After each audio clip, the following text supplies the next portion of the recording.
नमस्कार, बहुत बहुत स्वागत आपका आनंद टीवी पर। मैं हूं आपके साथ पारुल। आज स्पॉटलाइट में बात होगी चुनावी बिसात, युवाओं का साथ। उत्तर प्रदेश में साल 2027 के विधानसभा चुनाव की तैयारियां शुरू हो गई हैं। समाजवादी पार्टी ने विधानसभा चुनाव को देखते हुए अभी से एक बूथ पर 5 सक्रिय यूथ तैनात करने की योजना बनाई है। इसके लिए हर जिले में अभियान चलाया जाएगा। हाईकमान की ओर से सभी जिलों और शहर कमेटियों को ये निर्देश भी दे दिए गए हैं। समाजवादी पार्टी लोकसभा चुनाव के नतीजों को आगामी विधानसभा चुनाव में भी दोहराने की रणनीति पर काम कर रही है। लोकसभा चुनाव में सपा यूपी की सबसे बड़ी पार्टी बनकर उभरी थी। सपा अध्यक्ष अखिलेश यादव ने सभी जिला और शहर अध्यक्षों को कहा है कि वो अपने अपने क्षेत्र में बूथ स्तर पर संगठन को मजबूत बनाने पर ध्यान दें। हर बूथ पर न्यूनतम 5 युवाओं को पार्टी की लोहियावादी विचारधारा से लैस किया जाए। उन्हें मतदाता सूची की बारीकियों से अवगत कराया जाए। गोपनीय जांच में जिन बूथों पर अच्छा काम मिलेगा, उन पर काम करने वाले युवाओं से अखिलेश यादव समेत पार्टी के सभी वरिष्ठ प्रमुख नेता सीधे बातचीत करेंगे। भविष्य में इन युवाओं को ही पार्टी संगठन में आगे बढ़ाया जाएगा। पार्टी ने स्पष्ट कर दिया है कि जिला और शहर कमेटियों के पदाधिकारी उसी स्थिति में अपने पद पर बने रहेंगे जब वो यूथ स्तर पर संगठन को मजबूत करने का काम करेंगे। उधर भाजपा का भी युवाओं पर फोकस है। भाजपा भी पन्ना प्रमुख से लेकर बूथ प्रमुख तक युवाओं को तैनात कर रही है, लेकिन मतदान की तिथि आते तक सारे चुनाव युवाओं से हटकर भावनात्मक मुद्दे पर केंद्रित हो जाते हैं। क्या इस बार उत्तर प्रदेश के विधानसभा चुनाव में कोई रचनात्मक फाइट देखने को मिलेगी या फिर वही पुराना हाल, वही पुराना स्टाइल होगा? आज इसी मुद्दे पर हम चर्चा करने की कोशिश करेंगे। पहले कुछ रिएक्शन वो आपको सुनवा देते हैं। समाजवादी पार्टी 2027 में होने वाले विधानसभा चुनाव की तैयारी में पूरी ताकत के साथ लग गई है। सभी पोलिंग स्टेशन पर, सभी बूथ पर एक कमेटी बनाई जा रही है और उसमें सक्रिय लोगों को जोड़ने का काम हो रहा है और बूथ कमेटी, पोलिंग कमेटी बनाने के बाद जिला और नगर कमेटियां भी मजबूत करने का काम हो रहा है। 2027 में सत्ता परिवर्तन का शंखनाद हो गया है। जनता परिवर्तन करना चाहती है। जनता ने परिवर्तन करने का मन बना लिया है। जनता का भाजपा सरकार से मोह भंग हो गया है और 2027 में प्रदेश में सपा की सरकार बनेगी और अखिलेश यादव जी प्रदेश के मुख्यमंत्री होंगे। अखिलेश यादव संगठन को चाहे कितना ही मजबूत करने के प्रयास करें, लेकिन सबसे पहले उनको अपने समाजवादी पार्टी के अंदर संस्कार प्रवाहित करने की बात करनी चाहिए। संस्कार विहीन लोगों से एक अनुशासन की उम्मीद कभी नहीं की जा सकती। जितना भारी इनकी संख्या होगी उतना ज़्यादा इनकी लूट होगी और जनता इनके उस लूट को, अब ये तो सिर्फ इन्होंने एक एक क्षेत्र में 5-5 लोगों को करने का मतलब ये कर दिया कि अब जितनी तुम्हारी संख्या होगी उतनी तुम्हारी लूट की हिस्सेदारी बढ़ेगी, उसी में बंटवारा होगा। तो ये संगठन को आगे कराने से पहले संस्कार का, अनुशासन का प्रवाह इनको कराना चाहिए। उसके लिए कोई शिक्षा की क्लास चलानी चाहिए। अगर इनके पास शिक्षा नहीं होगी, इनके पास संस्कार नहीं होंगे, इनके पास अनुशासन नहीं होगा, तो ये सिर्फ एक गिरोह बनेगा, कभी भी संगठन नहीं। बीजेपी कह रही है कि संस्कार नहीं होंगे तो ये गिरोह बन जाएंगे। और वहीं भारतीय जनता पार्टी की हम बात करें तो शुरू ही दौर से यहाँ अगर किसी तरह का कोई भी त्रुटि देखी जाती है तो हम देखते हैं कि कार्रवाई होती है।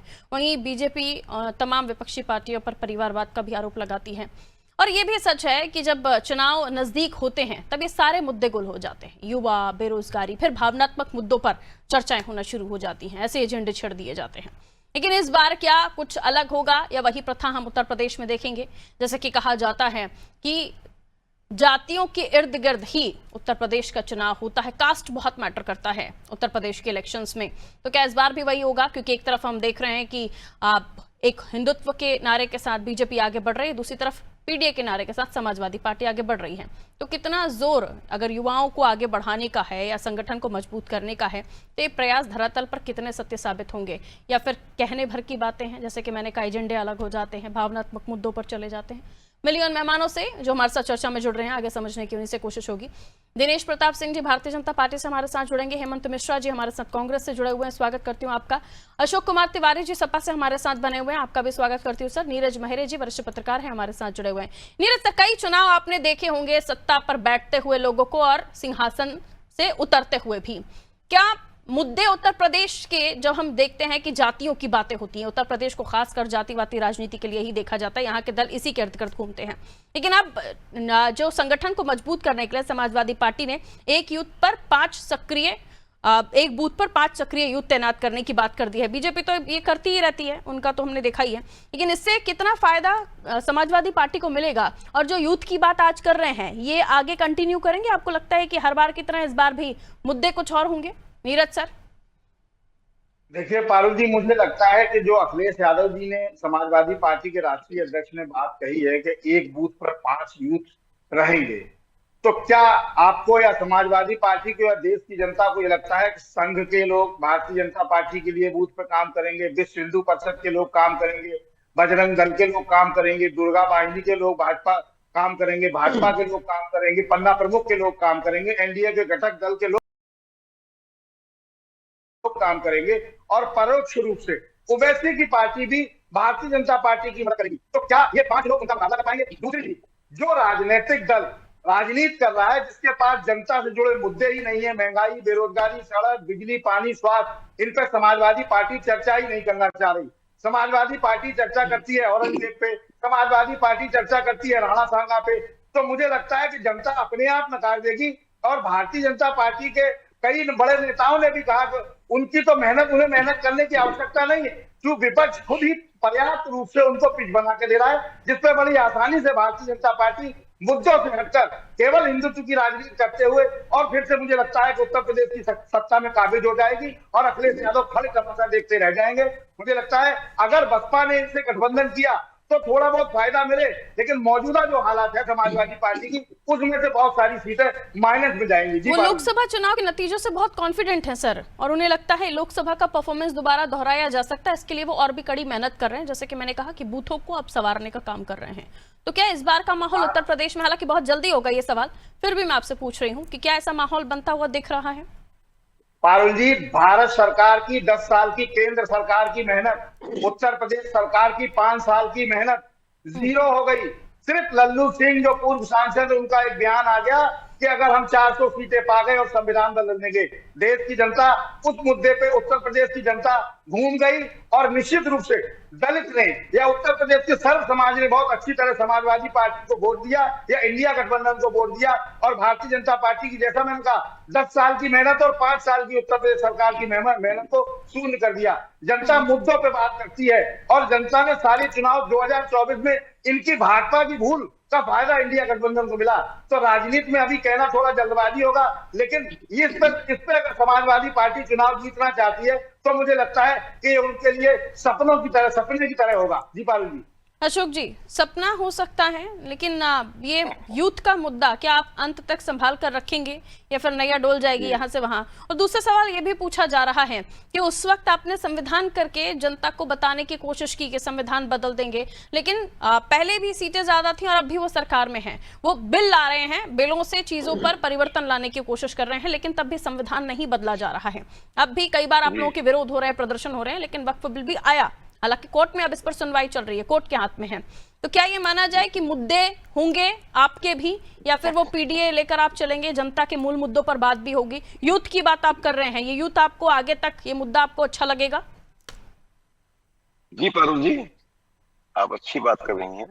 भाई नीरज मेहरे जी ने भी अपनी चिंता व्यक्त की है और उनको जो लगा जैसा माहौल वैसा उन्होंने बताया। सच्चाई ये है कि जो है हम पूरी तरह से अवगत हैं आज की परिस्थितियों से। और जहां तक लल्लू सिंह की बात थी, लल्लू सिंह ने कहा था जरूर कि हम संविधान बदल देंगे, ये बात बोली थी उन्होंने, लेकिन सच्चाई ये है संविधान बदलने की जरूरत ही इनको नहीं है। ये तो संविधान को गला रहे हैं, संविधान को जो है तिल खा रहे हैं। आज दलितों की जो हालत थी उसी हालत में दलित है आज किस तरह से संविधान को गलाया गया है, किस तरह नौकरियां गलाई गई हैं, आरक्षण खाया गया है, किस प्रकार से जस के तस खड़े हैं दलित। आज पिछड़ों का हक मारा गया है, शिक्षक भर्ती घोटाला किया गया है, सवाल इस बात का, जब नौकरियां निकाली नहीं जाएंगी, नौकरियां कम कर दी जाएंगी, प्राइवेटाइजेशन कर दिया जाएगा और लीक कर दिया जाएगा परीक्षाओं को, तो नौकरी मिलेगी कहां से? तो सरकारी नौकरियां रहेंगी नहीं तो आरक्षण का होगा क्या? बाबा साहब के अम्बेडकर जी की बातें धरी की धरी रह जाएंगी। आज शिक्षा जगत में देखिए, वो उस अनुपात में संख्या नहीं मिल पा रही है दलितों की और पिछड़ों की, जिस अनुपात में और लोगों की है। सच्चाई यही बात तो कही है हमारे राष्ट्रीय अध्यक्ष जी ने। आज सच्चाई इसी मुद्दे पर हम खड़े हैं। आज सच्चाई यही है कि भारतीय जनता पार्टी कहती कुछ है, करती कुछ है। सामंतवादी सोच रखती है। आज वो सोच रखती है कि पिछड़ा पिछड़ा रहे, दलित दलित रहे और लोग रहे, मनवादी व्यवस्था करती है। आज उसकी सोच वो कुछ और है और दिखाती कुछ और है। इसी बात के लिए आज सर्वजन समाज, आज पिछड़ा समाज, हमारा दलित समाज, किसान, नौजवान, सभी लोग इन चीजों को भांप गए हैं, समझ गए हैं। तभी उन्होंने 2024 में हमें मतदान किया है। ऐसे ही मतदान नहीं किया पिछड़ों ने, ऐसे ही मतदान नहीं किया दलितों ने, और सवर्णों ने हमें मतदान किया है, क्योंकि वो भी जानते हैं कि हमारा विकास नहीं हो पाएगा उत्तर प्रदेश का। वो भी जानते हैं नौकरियां नहीं मिल पाएंगी, रोजगार नहीं पनप पाएंगे, ये मौजूद धरे के धरे रह जाएंगे। किसानों की समस्या से अवगत होते हुए भी भाजपा कुछ कर नहीं रही किसानों के लिए। किसान आज कमजोर से कमजोर होता जा रहा है। आज जीएसटी की मार झेल रहा है किसान आज अपने उपकरणों पर। सवाल इस बात का, इन्हीं मुद्दों पर हम चुनाव लड़ने जा रहे हैं। ये मुद्दे तो वैसे धरे हुए हैं। अब भाजपा क्या चाहती है? भाजपा संभल लाती है, भाजपा लाती है, बहराइच लाती है, भाजपा ध्रुवीकरण चाहती है। और ध्रुवीकरण हम क्या मतलब, जनता ही होने देगी। संगठन को मजबूत करने के लिए यूथ का साथ लेना और फिर उन्हें ये भी लालच देना कि जो अच्छा काम करेगा इंटरनली हम देखेंगे और फिर बड़े नेताओं से आपकी बातचीत होगी। ये अच्छी बात है कि आपने प्रोत्साहित करने की कोशिश कर रही है। मैंने शुरुआती सवाल में पूछा था अशोक जी कि यूथ का मुद्दा साथ लेकर चलेंगे, क्योंकि भटक रहे हैं आप। अब पीडीए से यूथ पर आ गए हैं दोबारा। आपकी पीडीए में भी ये लोग इंक्लूड है ना? यूथ स्पिरिट ही है समाजवादी पार्टी में। समाजवादी पार्टी में यूथ स्पिरिट भरा हुआ है। मैं नौजवानों को तरजीह दी जाती है हमारी पार्टी में, वरीयता दी जाती है हमारी पार्टी में। नौजवान, पिछड़े भी नौजवान है हमारे पास, दलित नौजवान हमारे पास है, हमारे पास अल्पसंख्यक नौजवान है, हमारे पास ब्राह्मण नौजवान है। ठीक है, उन्हीं के बलबूते आप सत्ता में आने का ख्वाब देख रहे हैं, लेकिन आने वाले समय के साथ पता चलेगा मुद्दे कितने स्थिर रहे, कितने गौर हुए। लौटूंगे हेमंत जी, रुकिए सर, रुकिए। हेमंत जी, आपका क्या सोचना है? बूथ को मजबूत करने की आवश्यकता तो हर दल को होती है और वो भारतीय जनता पार्टी समय समय पर ये प्रयास करती रहती है, सपा भी कर रही है, लेकिन कांग्रेस की तरफ से इस तरह की कोई हवा नहीं दिख रही। सर अनम्यूट कर लीजिए। अनारी टीवी के सभी व्यूअर्स को, सभी पैनलिस्ट को मेरा नमस्कार। नमस्ते सर। सबसे पहली चीज तो मैं ये बताऊं कि चुनाव की चिंता मुझे लग रहा है सबसे ज्यादा मीडिया को रहती है। हर पार्टी लोकतंत्र में स्थापित है और लोकतंत्र के स्थापित मूल्यों के आधार पर अपना चुनाव का जो निर्धारण होता है, कार्य करने की तरीका होता है, उसका निर्धारण करते हैं। उसमें कोई खास बात नहीं है। मैं समझता हूं कि जनता बहुत समझदार है। अभी लोकसभा के चुनाव में जिस तरीके से भारतीय जनता पार्टी की नीतियों का विरोध करते हुए अपना रिजल्ट उन्होंने उत्तर प्रदेश के अंदर दिया है, वो भारतीय जनता पार्टी के लिए चिंता का विषय जरूर है। जिस तरीके से भारतीय जनता पार्टी अपने संकल्पों से विमुक्त हो रही है और उन विमुक्ता के साथ जो आज परिस्थितियां पैदा कर रही है, उसका सबसे बड़ा परिणाम जो है भारतीय जनता पार्टी को उठाना पड़ेगा। देखिए, हिंदुस्तान के अंदर दो तरीके की राजनीति, दो तरीके की स्थिति नहीं चल सकती कि आप हिंदुस्तान में रहे तब तो आप कहें कि साहब हिंदू और मुसलमान के बीच में खाई पैदा कर दीजिए, और बाहर जब विदेश की धरती पर जाए तो भगवान बुद्ध का नाम लेकर के कहें कि अब तो शांति स्थापित करने का प्रयास कर रहे हैं।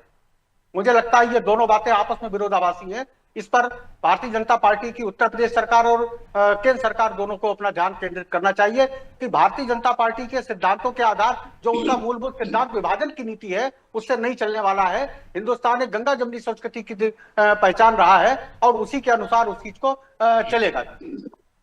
आज जितनी भी स्वायत्त संस्थाएं हैं, जितनी भी संवैधानिक संस्थाएं हैं, उनको एक तरीके से बांध के रखा हुआ है। जिस तरीके से चाह रहे हैं उसी तरीके से उनसे काम कराने का प्रयास कर रहे हैं। इससे बहुत बड़ा लोकतंत्र को नुकसान हो रहा है। आज विपक्ष के लोग अगर इकट्ठे होकर के अगर महंगाई और बेरोजगारी के आधार पर भारत सरकार को और उत्तर प्रदेश की सरकार को अगर कटघरे में खड़ा करते हैं, तो यह विरोध जायज है, अलोकतांत्रिक नहीं है। और आप अगर उस विरोध को दबाने के लिए ईडी सीबीआई जैसे चीजों को अगर आप दुरुपयोग करना शुरू कर देंगे तो सर मैंने समाप्त हो पूछा जाएगा। आपके संगठन की कुछ तैयारियां चल रही हैं उत्तर प्रदेश 2027 के मैंने चुनाव आपको को लेकर? सबसे पहला जवाब मैंने यही दिया पारुल जी कि हर पार्टी अपने इंटरनल आधार पर अपना कार्यक्रम स्थापित करती है और कार्यक्रमों को चलाती है। हम्म, भारतीय राष्ट्रीय कांग्रेस पूरी तरीके से महंगाई बेरोजगारी पर अपना ध्यान केंद्रित करके और अपना कार्य कर रही है। माननीय सोनिया जी, माननीय राहुल जी, माननीय खड़गे जी मूर्ति सभी पर लोग माल्यार्पण इन्हीं करने चीजों अगर पर- कोई नेता जाते हैं तो पहले प्रेस नोट भेज देते हैं। इंटरनल आप काम करने की बात कर रहे हैं, अच्छी बात है, चुप कर करिए, जैसे भी किस आप तरीके का करिए। प्रेस नोट भेज देते हैं?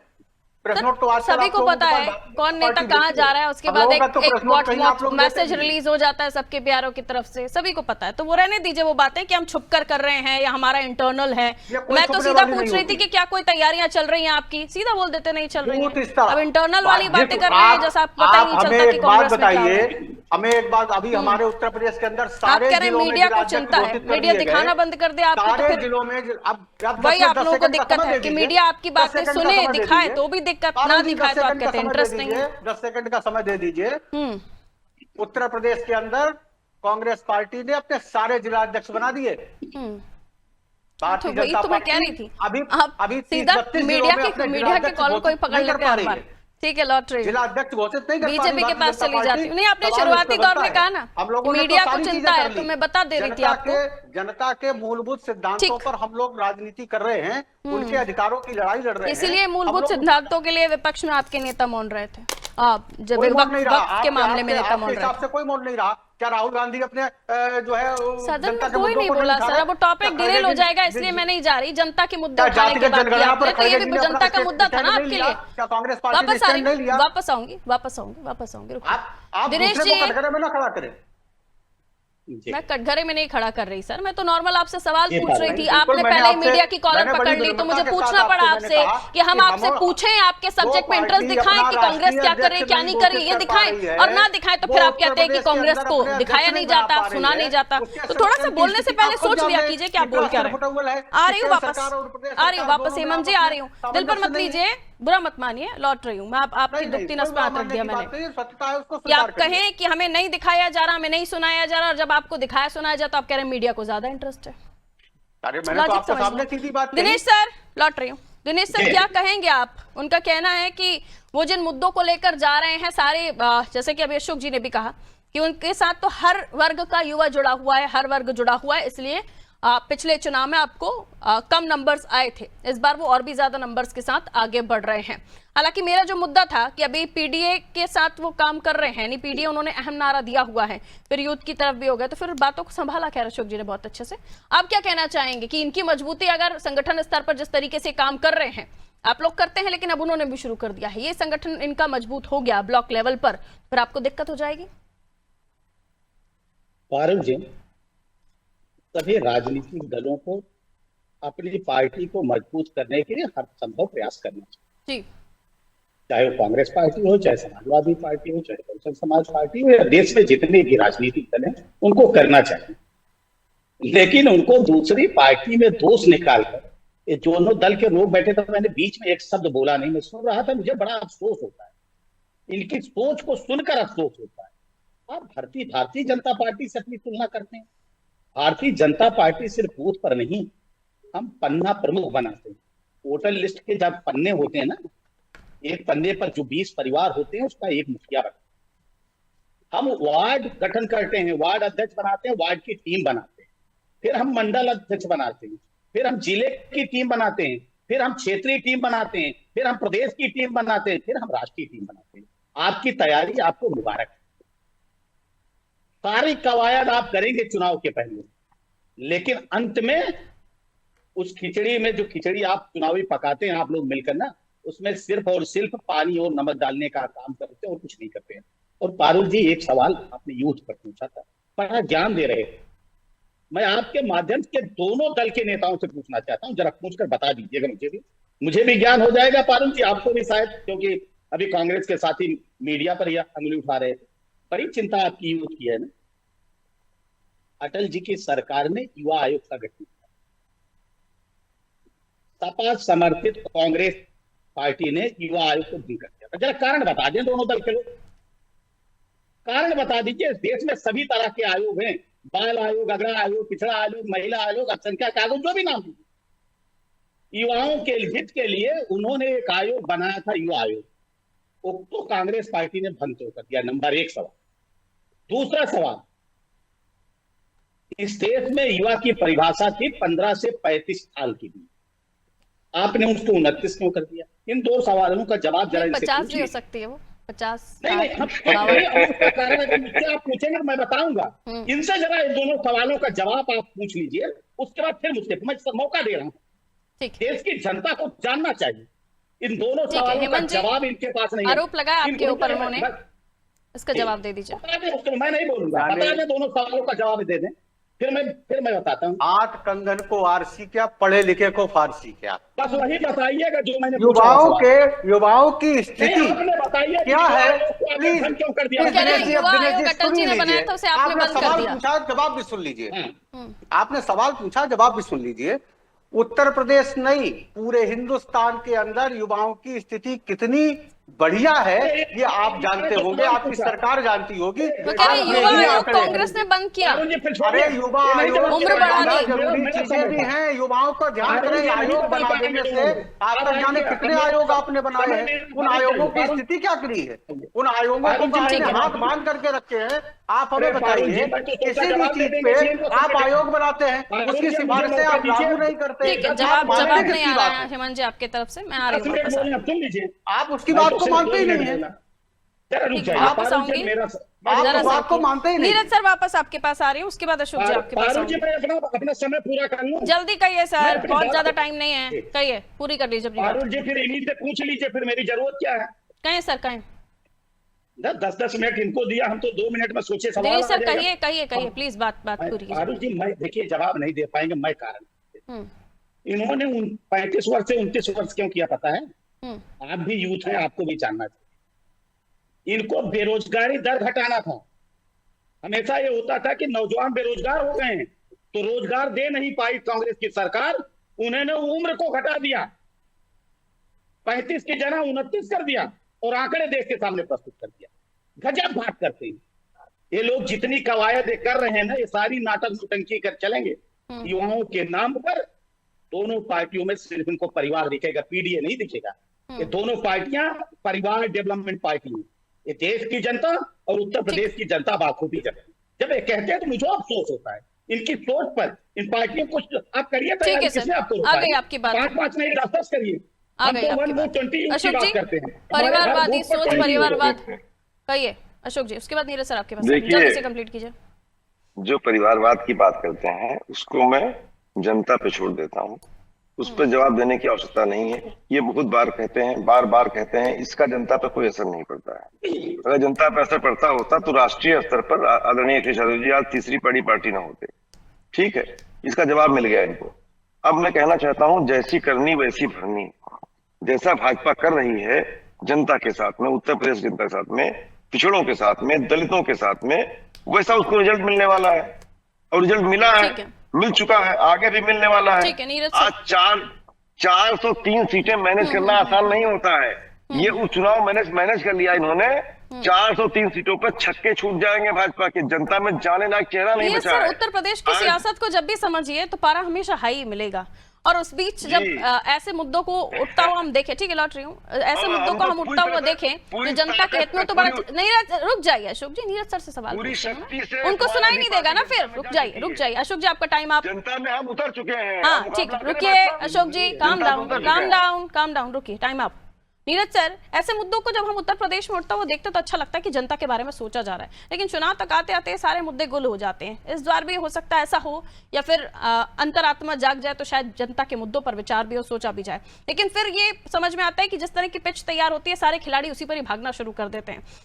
सवाल यही है कि जिस तरह की बातें अभी की जा रही हैं डिबेट के अंदर, उम्र की भी बात की जा रही है, बेरोजगारों की भी बात की जा रही है, लेकिन इस डिबेट के खत्म होने के बाद भी शायद बेरोजगारी की बात नहीं होगी। नीरज सर।